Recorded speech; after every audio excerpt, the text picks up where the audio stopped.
like dan subscribe.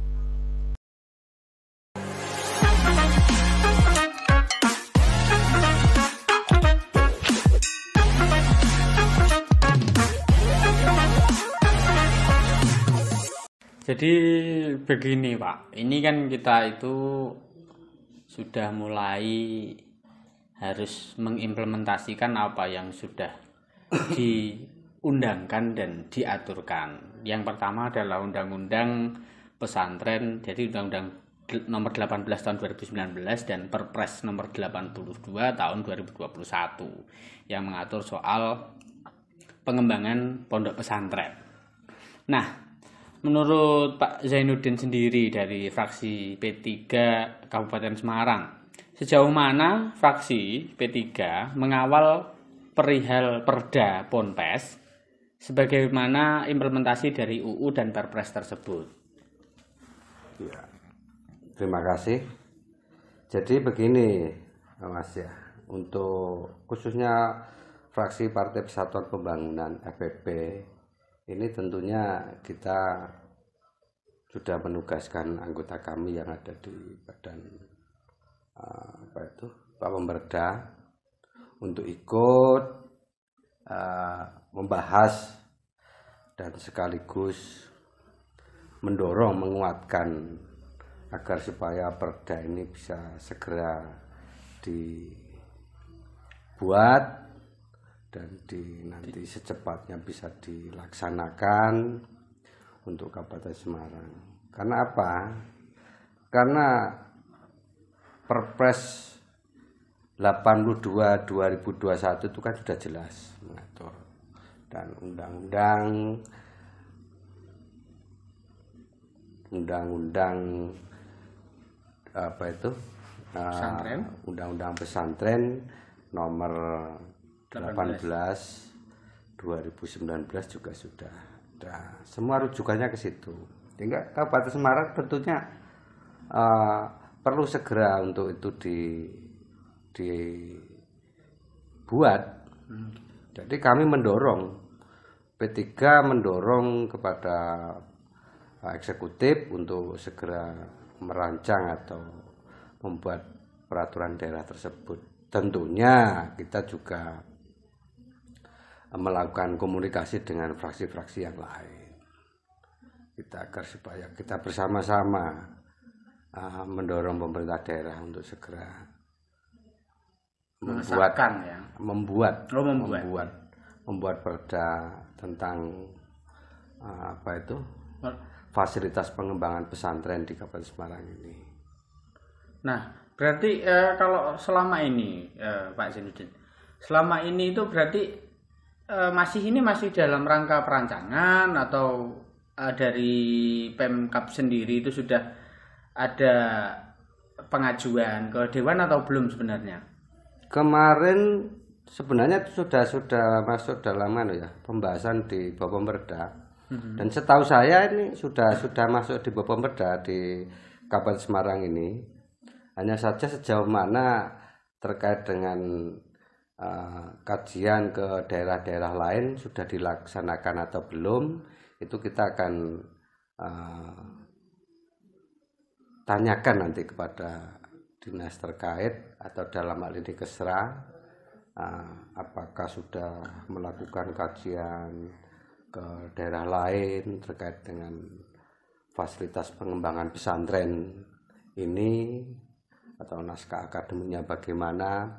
Ini kita belum sampai ke situ ya. Yang berarti jelas, memang belum nyampe, belum dapat naskahnya juga belum dapat ini Pak. Belum. Belum. Kita belum. Dari anggota kami yang ada di Pemberda kemarin juga infonya sih sudah dimulai dari pihak eksekutif. Artinya eksekutif sudah memulai membuat rancangan itu, tapi bagaimana rancangannya kami dari FPP belum menerima. Ya. Tapi yang jelas P3 tetap seperti yang saya sampaikan di awal, mendorong secepatnya seperti yang pernah kami sampaikan dalam rapat paripurna terkait dengan pandangan fraksi. Kami juga menyampaikan hal yang serupa untuk perda fasilitas pengembangan pesantren ini untuk segera bisa diproses. Ya. Gitu. Karena apa? Kita semua tahu bahwa pesantren ini adalah sebagai salah satu wadah untuk membina generasi penerus bangsa dalam rangka mewujudkan sumber daya manusia yang beriman dan bertakwa serta berakhlak mulia. Ya, berarti lebih ke pesantren ini adalah satu buah lembaga yang lebih bisa membuat personal dari anak didiknya lebih bertakwa dan lebih menjadi kualitas diri yang lebih baik, begitu nggih Pak? Iya, tentu. Kita semua tahu bahwa dari dulu kalau yang namanya lembaga pendidikan pesantren, karena ya maaf ya, saya juga basicnya walaupun tidak lama, saya juga pernah nyantri. Jadi anak santri juga ini ya? Pernah nyantri di salah satu pondok pesantren di Jawa Timur. Sehingga kita merasakan bagaimana jadi santri, bagaimana kehidupan pesantren yang ini sangat-sangat membutuhkan perhatian khusus oleh pemerintah daerah maupun pemerintah pusat atau negara lah. Ya. Karena dan kami sangat bersyukur dengan lahirnya undang-undang pesantren di negara kita ini, dan terima kasih juga sama Pak Jokowi, Pak Presiden yang sudah mengeluarkan Perpres 82 2021 itu, sehingga menguatkan kami, dan kami optimis lah sebagai santri dan kepada pondok-pondok pesantren ini kedepannya mudah-mudahan sesuai dengan harapan dari semua pondok pesantren, khususnya yang ada di Kabupaten Semarang. Nah, berarti kan ini juga kalau dari saya baca dari undang-undangnya itu Pak, itu kan mengafirmasi bahasanya bisa menyetarakan antara pendidikan formal dengan pendidikan pondok pesantren itu jadi setara, kan gitu.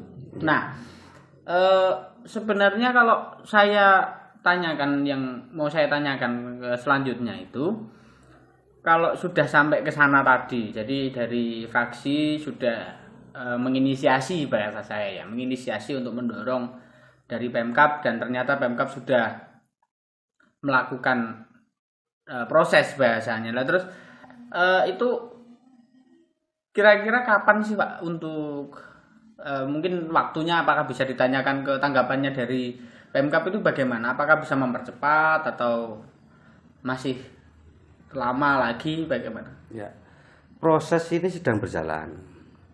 Jadi proses ini sedang berjalan dan kami juga akan terus mengawal. Dan kalau harapan tentunya secepatnya, syukur di pertengahan 2022 ini perda pesantren terkait fasilitas pesantren yang ada di Kabupaten Semarang ini bisa disahkan, sehingga bisa secepatnya nanti dilaksanakan. Berarti ya kalau bisa ini 2022 sah, terus bisa langsung dari Pemkab sendiri, dari pemerintah kabupaten bisa langsung membantu pondok pesantren gitu nggih Pak? Iya, karena itu amanat undang-undang yang seharusnya untuk segera disikapi, segera ditindaklanjuti oleh daerah-daerah.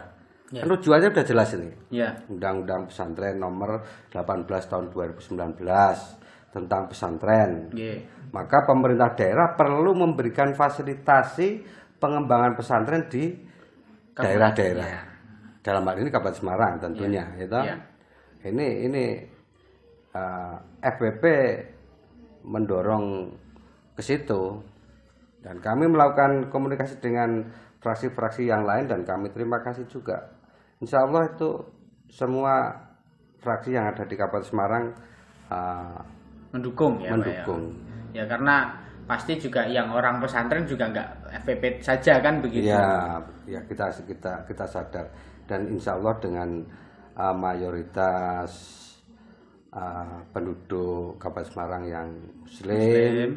Dan banyaknya lembaga-lembaga pondok pesantren yang berada di Kabupaten Semarang ini ini juga sejalan dengan visi misi bupati. Oh, Visi misi bupati dan wakil bupati kemarin ingin memperhatikan pendidikan non formal termasuk pondok pesantren.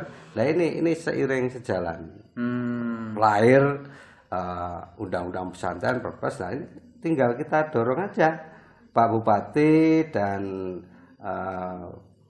bagian-bagian apa itu eksekutif yang membidangi itu untuk segera melakukan langkah-langkah cepat dalam rangka mewujudkan perda pesantren itu. Ya.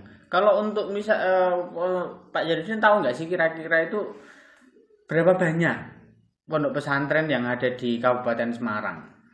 Secara detailnya saya nggak begitu, datanya kita di Kesra ya. Iya. Kita belum, nanti saya menyebut sekian nanti ternyata tidak sama, tapi banyak sekali pondok-pondok pesantren yang ada di Kabupaten Semarang, baik itu pondok pesantren salaf maupun pondok pesantren modern.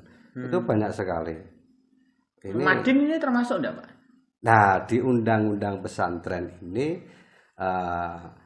di dalamnya di situ. Di dalamnya itu undang-undang pesantren kan ada di antaranya itu. Jadi madrasah diniyah, ibtidaiyah yang di dalam lingkup pondok pesantren. Ini kan masuk itu. Termasuk pesantren muadalah. Ini masuk. Kalau yang perguruan tinggi itu Madhat Ali masuk di situ. Ini hadiah atau kado terindah untuk kaum santri dari pemerintah. Ini ya kebetulan ini sebenarnya udah lama sih inisiasi terkait dengan undang-undang pesantren ini diperjuangkan oleh P3 dan fraksi yang lain di DPR RI. Sudah lama perjalanannya. Nah kebetulan ini pas di eranya Pak Presiden Joko Widodo ini disahkan. Nah ini kado yang sangat indah khususnya untuk para santri dan pondok pesantren, karena kita tahulah kontribusi pondok pesantren dengan NKRI ini bagaimana jasanya. Ya.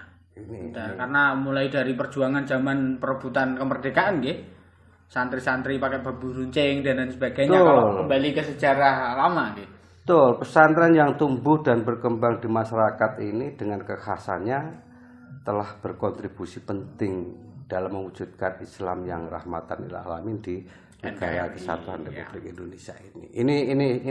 Ini bukti fakta, tidak bisa dipungkiri.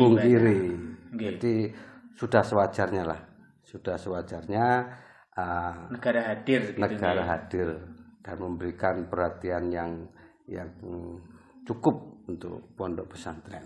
Nah, kalau yang perda yang akan disahkan itu kan nantinya mungkin lebih ke pola dukung Pak. Pola dukungan dari Pemkab kepada lembaga-lembaga pondok pesantren. Nah, kalau dari sisi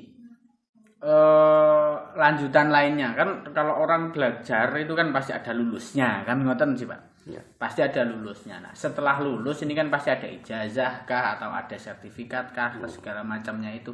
Nah, apakah nanti fraksi P3 juga akan mendorong kepada Pemkab untuk bisa menerima bahasanya, karena kan kalau sekarang orang-orang itu pada tahu kalau lulusan emang pondok pesantren itu kadang-kadang tidak bisa jadi ASN, tidak bisa jadi pekerja formal dan lain sebagainya. Nah itu bagaimana Pak Jen? Itu sudah jelas diatur dalam undang-undang pesantren itu. Yang saya katakan tadi kado terindah. Karena apa? Di dalam undang-undang pesantren itu sendiri jelas di situ seperti pesantren-pesantren yang pondok-pondok yang muadalah. Ini dia mempunyai kebebasan atau kemerdekaan untuk menentukan kurikulumnya, untuk menentukan bentuk pendidikannya, metodenya, dan itu diakui oleh negara, mempunyai kesamaan. Ijazahnya sudah bisa dipakai. sudah bisa digunakan seperti ijazah pada pendidikan umumnya formal gitu. yang lain, dan hak-hak sebagai santri, sebagai warga negara Indonesia yang di pesantren itu juga mendapat perhatian yang sama dengan lembaga-lembaga pendidikan yang formal. Itulah intisari dari isi undang-undang pesantren yang saat ini sudah diundangkan. Berarti semoga dengan adanya ini kan ini ya Pak, nantinya dari Pemkab sendiri juga bisa mengakomodir, bahasanya kita mengakomodir teman-teman yang dari pesantren, mungkin apakah dari kalau di desa-desa itu kan ada modin bahasanya kan gitu, bisa ada perekrutan dari teman-teman pesantren atau mungkin dari kalau di sini Depak ada nggak sih Pak? Departemen agamanya di sini kalau di Pemkab itu namanya apa Pak?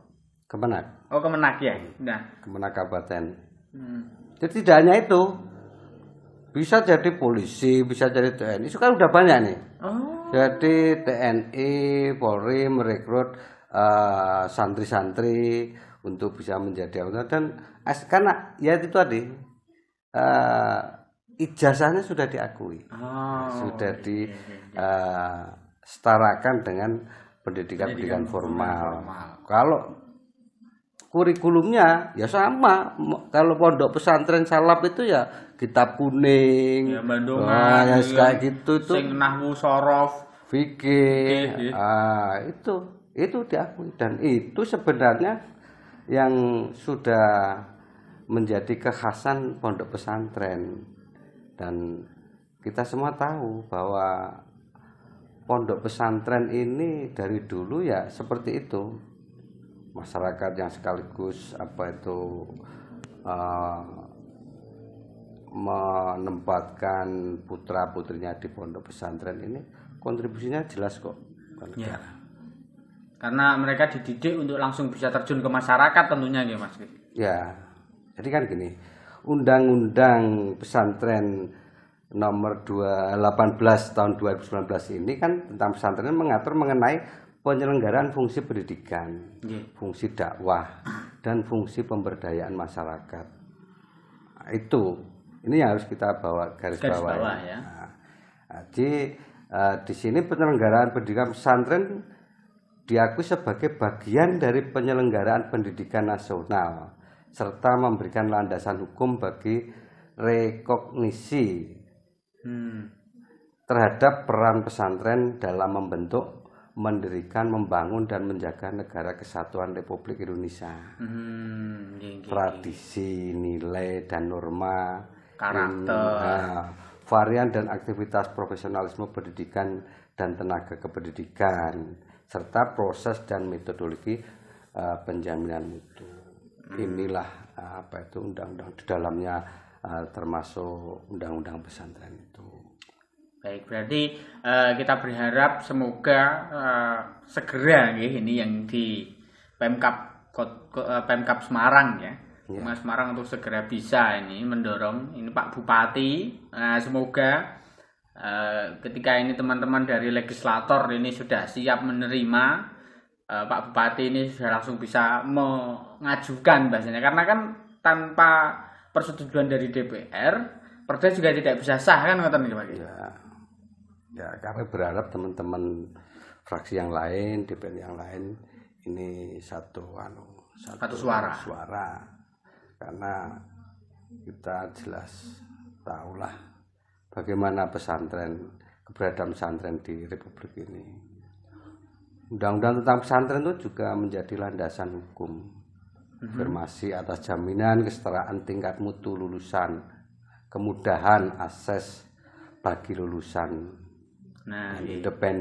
independensi penyelenggara pesantren, serta landasan hukum bagi pemerintah pusat dan pemerintah daerah untuk memberikan fasilitasi dalam pembangunan pesantren serta membantu pendanaan penyelenggaraan pesantren melalui anggaran pendapatan dan belanja daerah.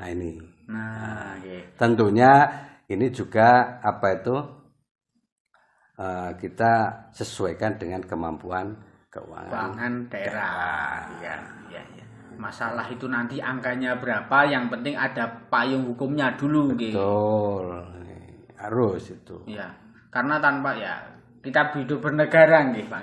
Kita hidup bernegara yang punya aturan. Kalau kita tidak ada payung hukumnya, ya otomatis kita nggak bisa bantu. Bahasanya kan begitu. Oh ya, nggak bisa, nggak boleh. Nggak boleh. Penyelenggara negara itu dalam melaksanakan atau menjalankan itu segala sesuatu itu harus ada aturannya, aturan payung hukumnya, tidak boleh sewenang-wenang begitu.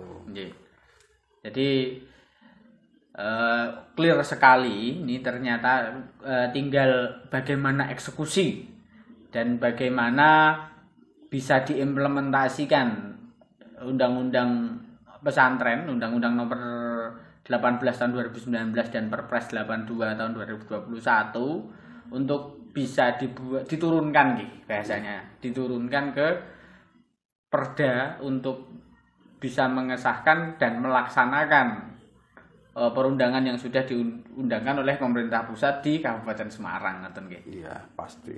Harapan kami ya seperti itu, untuk bisa secepatnya bisa terrealisasi perda terkait dengan pesantren ini. Kemarin kita sampaikan dalam pandangan fraksi di paripurna itu, dan saya yakin Pak Bupati juga melalui apa itu OPD-OPD-nya, OPD atau yang membidangi sudah menindaklanjuti. Kita juga mengamati itu dan melihat, tapi sejauh mana rancangan draftnya yaitu nanti akan kita tanyakan prosesnya udah sampai di mana di Kabupaten Semarang ini. Tapi yang jelas kita mendorong mendukung penuh atas inisiasi Perda fasilitasi pengembangan pesantren di Kabupaten Semarang ini.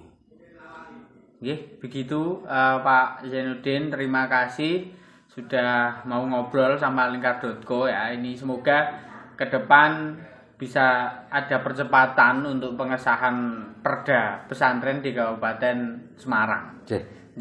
Begitu, terima kasih Pak Zainuddin. Assalamualaikum warahmatullahi wabarakatuh. Waalaikumsalam warahmatullahi wabarakatuh.